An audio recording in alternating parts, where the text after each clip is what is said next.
o dia em que o Senhor tocou o coração de Patrícia. Patrícia tinha apenas 32 anos quando recebeu o diagnóstico que abalou sua vida, cardiomiopatia hipertrófica. Os médicos foram claros: seu coração estava aumentado de forma anormal, as paredes do ventrículo esquerdo espessas demais, e a qualquer momento poderia haver uma arritmia fatal. Você precisa evitar esforço físico, controlar o estresse e, acima de tudo, estar preparada para o pior, disseram.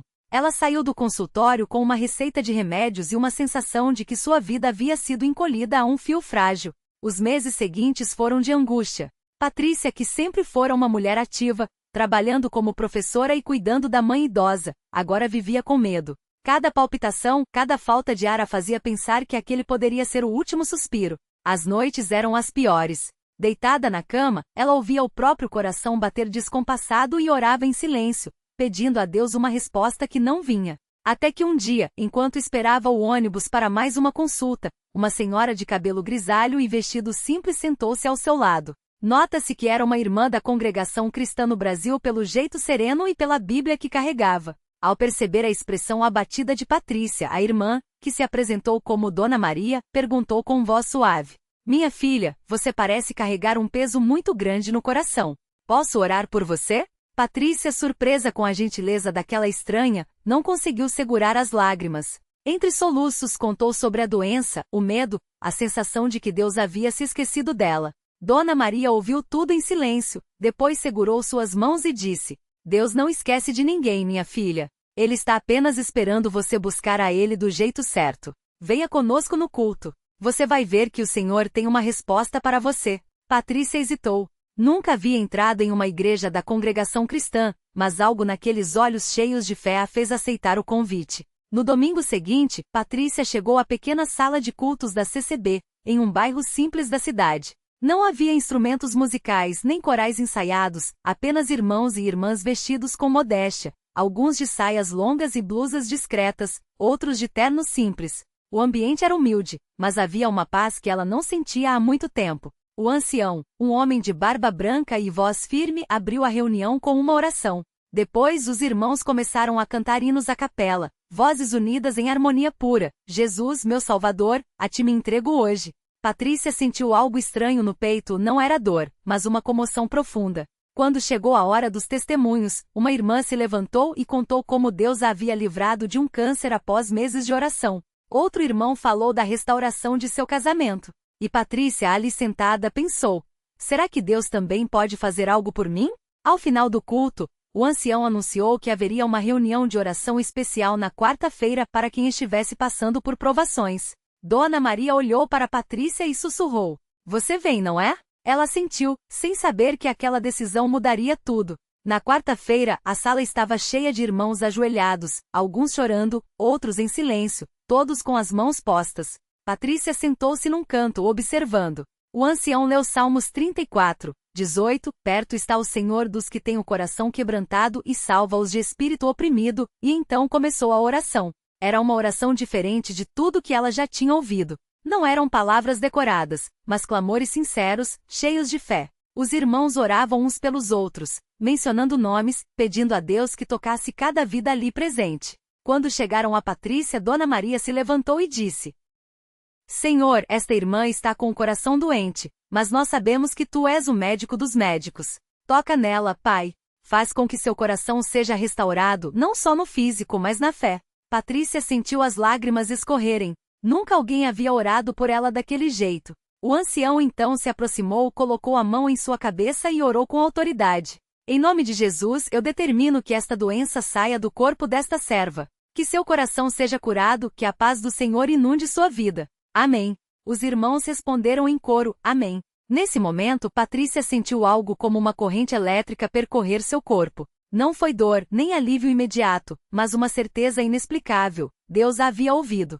Nos dias seguintes, Patrícia continuou tomando os remédios, mas algo havia mudado. O medo não a dominava mais. Ela passou a frequentar os cultos, a participar das orações, a ler a Bíblia que Dona Maria lhe emprestou. Uma semana depois, em mais um culto, enquanto os irmãos cantavam "Quão grande é o nosso Deus", ela sentiu o coração bater forte, mas dessa vez não foi pânico, foi alegria. Na consulta médica seguinte, o cardiologista ficou boquiaberto. Os exames mostravam uma melhora inexplicável. As paredes do ventrículo haviam voltado quase à espessura normal, e a arritmia havia desaparecido. Isso não é comum, disse o médico, coçando a cabeça. Continue o tratamento, mas, parabéns. Patrícia sorriu. Ela sabia que não era o tratamento.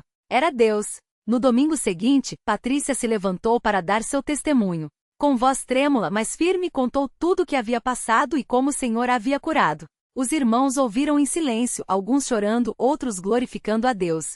Quando terminou, o ancião se aproximou e disse: Isto, meus irmãos, é a prova de que Deus ouve as nossas orações. Não é pela nossa justiça, mas pela sua misericórdia. Depois do culto, Patrícia foi batizada nas águas, mergulhando na piscina com lágrimas de gratidão. Quando emergiu, sentiu que não era apenas seu corpo que estava limpo, mas sua alma. Hoje, Patrícia serve na igreja.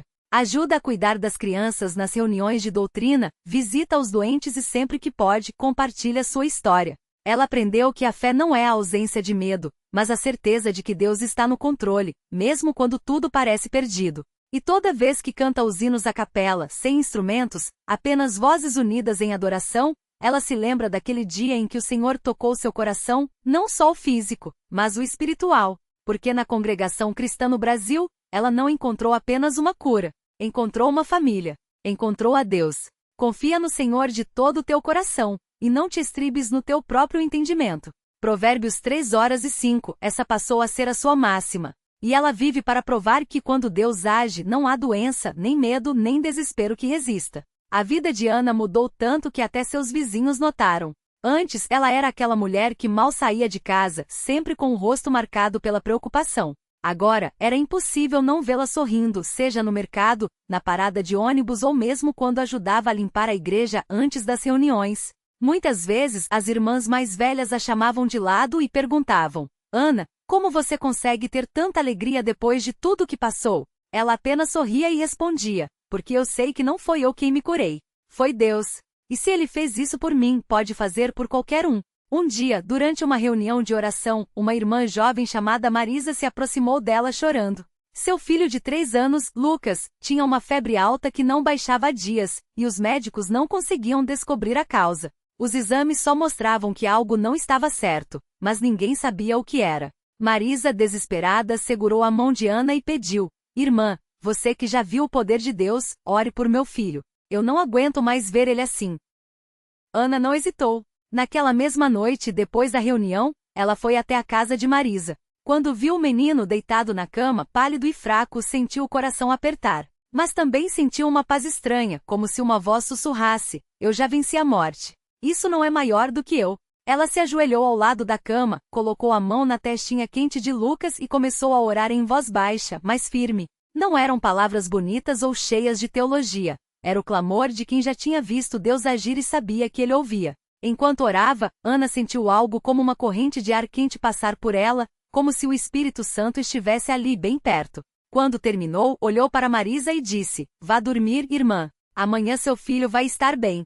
Marisa, ainda com lágrimas nos olhos, obedeceu mais por exaustão do que por fé. Na manhã seguinte, o telefone de Ana tocou cedo. Era Marisa, a voz trêmula de emoção. Irmã Ana, o Lucas acordou sem febre. Ele pediu comida, brincou. Os médicos não acreditam. Disseram que foi uma melhora inexplicável. Ana sorriu, já sabendo a resposta. Não foi inexplicável, irmã. Foi Deus.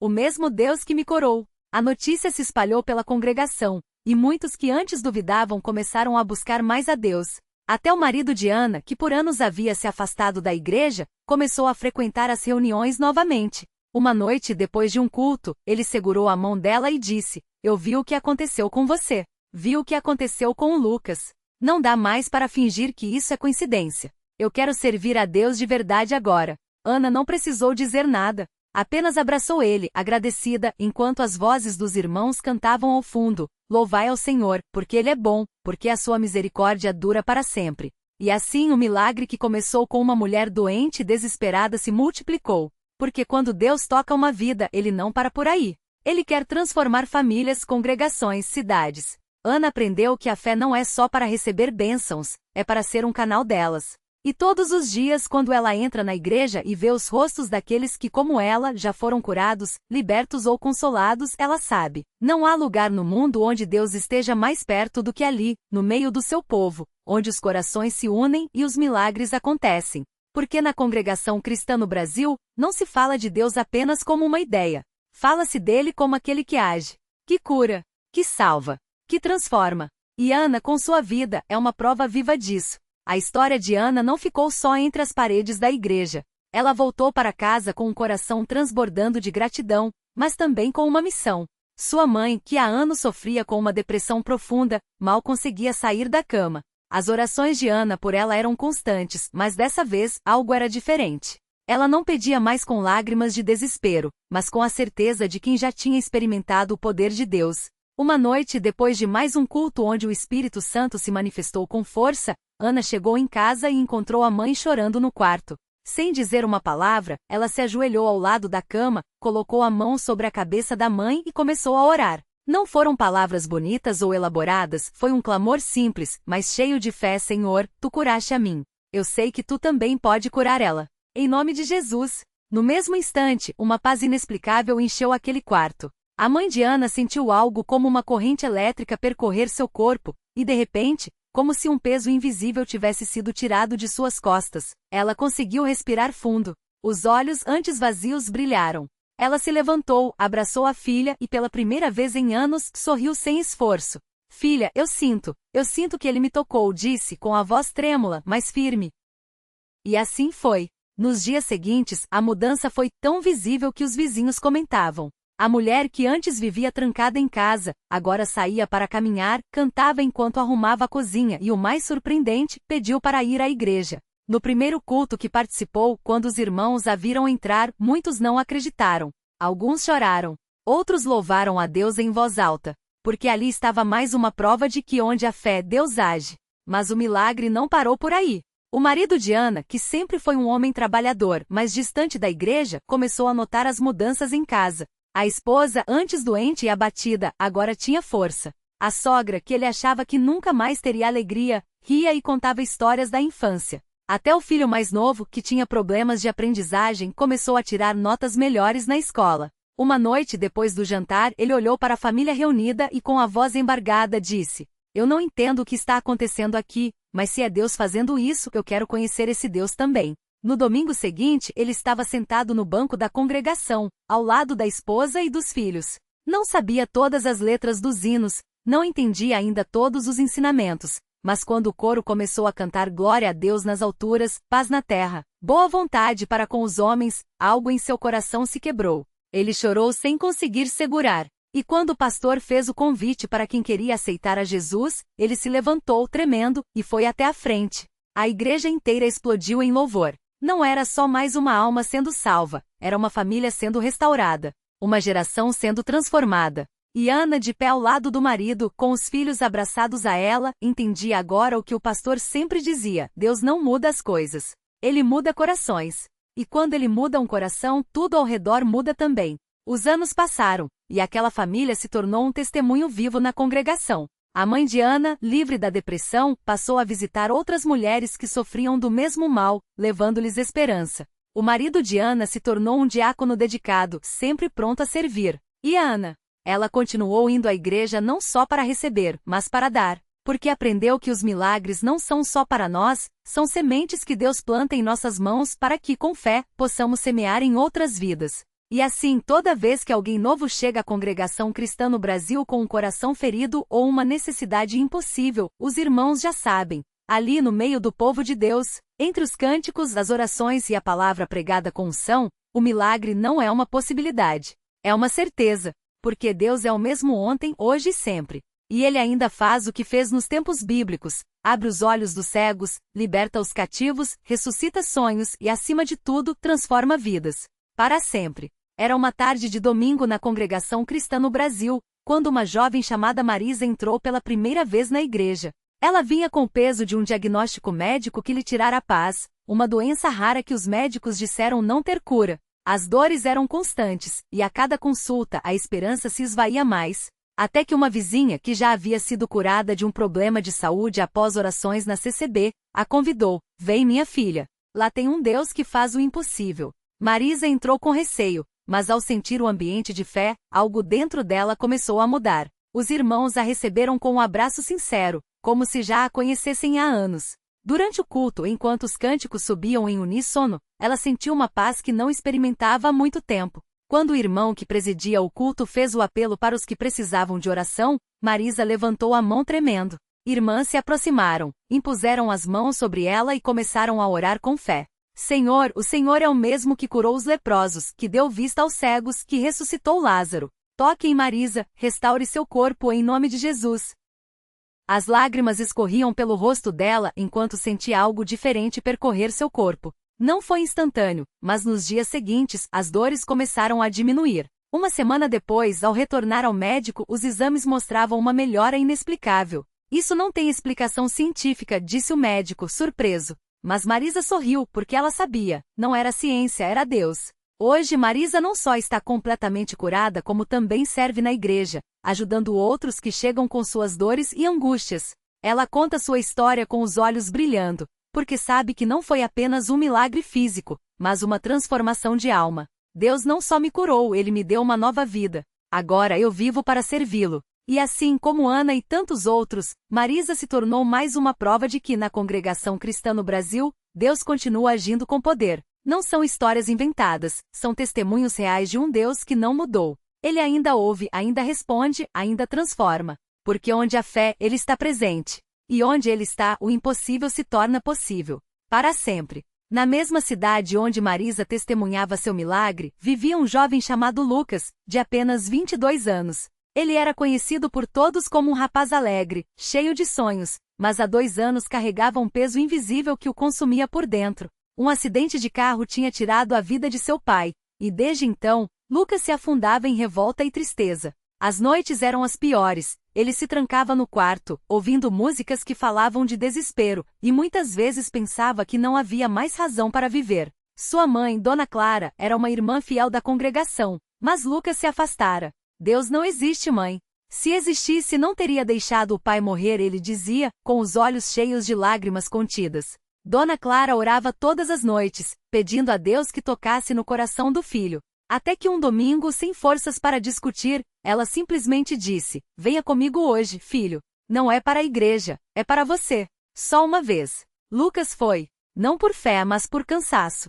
Sentou-se nos últimos bancos, de braços cruzados, enquanto os hinos soavam ao seu redor. Mas quando o irmão que presidia começou a falar sobre a dor que também já havia sentido, a perda de um filho pequeno anos antes, Lucas sentiu algo estranho. Não eram palavras bonitas, eram cicatrizes iguais às suas. E quando o irmão disse: "Deus não tira a dor, mas Ele entra nela conosco", algo dentro de Lucas se mexeu. No final do culto, enquanto as irmãs oravam em voz baixa, Lucas sentiu um calor no peito, como se uma mão invisível apertasse seu coração. Ele começou a chorar, não de tristeza, mas de alívio. Não entendeu na hora, mas algo havia quebrado dentro dele. Naquela noite, pela primeira vez em 2 anos, ele dormiu sem pesadelos. Nos dias seguintes, Lucas voltou. Não por obrigação, mas por uma fome que não conseguia explicar. Começou a participar dos cultos de doutrina, a ler a Bíblia que seu pai lhe dera anos antes. E em uma noite de oração, quando o irmão impôs as mãos sobre ele, Lucas sentiu saírem de sua alma anos de amargura, como se um fardo pesado fosse levantado. Ele não ouviu vozes, não viu luzes, só soube que de repente estava livre. Hoje, Lucas é um dos jovens mais ativos da igreja. Ele lidera um grupo de apoio para quem perdeu entes queridos, usando sua própria história para mostrar que a dor não é o fim. "Eu achava que Deus me havia abandonado", ele diz, com os olhos úmidos. "Mas Ele só estava esperando eu olhar para trás. Meu pai se foi, mas Deus me deu uma família maior, a igreja. E aqui eu encontrei a paz que nenhum remédio, nenhuma música, nenhuma fuga poderia me dar." E assim como Marisa, como Ana, como tantos outros que já entraram nas portas da congregação cristã com o coração partido, Lucas descobriu que Deus não evita as tempestades, mas caminha conosco dentro delas. Não são coincidências, não são sorte. São milagres que não acontecem só no corpo, mas na alma. Porque quando Deus toca uma vida, Ele não muda apenas as circunstâncias, Ele muda o coração. E isso ninguém pode negar. O milagre que nasceu da dor. Lucas fechou os olhos e pela primeira vez em anos, sentiu o peso se dissipar. Não era a ausência da saudade, seu pai sempre seria uma marca em sua alma, mas a certeza de que aquela dor não era um abismo sem fim, era uma ponte. E do outro lado não estava a esquecência, mas uma verdade mais profunda: o amor não morre, só se transforma. Naquele domingo, enquanto a congregação cantava Deus é bom, seu amor não tem fim, ele viu, entre as vozes, o rosto de seu pai. Não como uma lembrança dolorosa, mas como um sorriso no rosto da irmã que o abraçou sem palavras,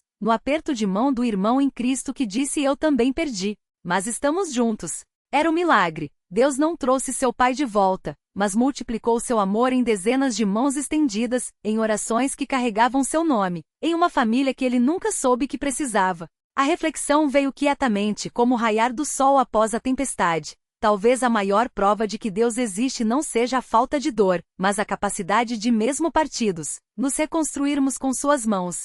O milagre não foi apagar a ferida, mas fazer dela um portal para a compaixão, para a fé, para amar além do que se vê. A lição? A vida não nos promete ausência de perdas, mas garante que nenhuma lágrima será desperdiçada. Quando Deus escreve uma história de restauração, Ele não apaga os capítulos difíceis, Ele os usa para ensinar os outros a lerem a esperança entre as linhas. E assim Lucas soube. O verdadeiro milagre não estava no que Deus tirou, mas no que Ele deixou, uma alma mais leve, um coração mais cheio, e a certeza de que, mesmo no silêncio, Deus fala. Basta ouvir com o coração.